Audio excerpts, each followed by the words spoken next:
to Iuliia Osmolovska, who is a former Ukrainian diplomat and is currently serving as the director of the Kiev office over at GLOBSEC, which is a global think tank. She joins us now live from Copenhagen. Iuliia, good to have you on the show. I want to quote you with one of the first words that were uttered by the Ukrainian president, Volodymyr Zelenskyy, when the Russians launched their offensive. He said, "When you attack us, you will see our faces, not our backs, but our faces." I mean, you could say retrospectively, I mean, this was quite a prophecy because many analysts expected the Ukrainian resistance to essentially crumble within days, but Ukraine has defied the odds as we prepare to mark this anniversary.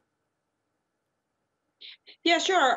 This is something what we call a total defense phenomenon, which we observe in Ukraine with regard to the war, when the whole society actually stand against the aggressor, and a lot of different strata of the society, like responsible expert community that I belong to, or civil society, or volunteers, or private companies, all just contributed whatever they can to help the government, to help the armed forces sustain this first months of war, and then we see that all this power had been aggregating, and right now we are much more resource supported than we used to be 1 year ago. I kind of want to jump into the deep end with you. You know, as we prepare to sort of mark this anniversary, there is no shortage of analysis when it comes to this conflict. But I want to begin sort of by making a reference to that sort of philosophical position, you know, life imitating art or art imitating life. I mean, do you think that geopolitics is shaping this war, or that this conflict is shaping geopolitics? Yeah, I think that it's this war that is shaping geopolitics, because eventually, at the end of this war, with the victory of Ukraine, we will definitely be facing the issues how to reconstruct or revise or redesign the security architecture in Europe, with a more strengthened component of Ukraine, having one of the strongest army in Europe by that time.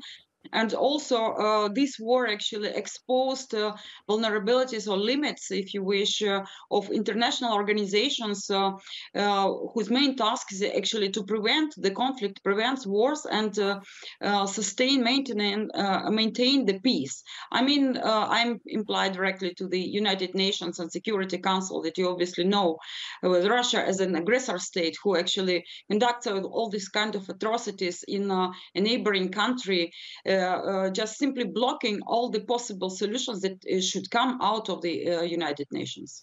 Iuliia, since you mentioned Europe's security apparatus, I want to sort of ask you something related, but on a slightly different note. I mean, since your years over the Ukrainian Ministry of Foreign Affairs had a particular focus on European Union integration, I'd like to ask you about how Ukraine's EU membership bid. I mean, last June, Ukraine gained candidacy status at pretty much a at record pace.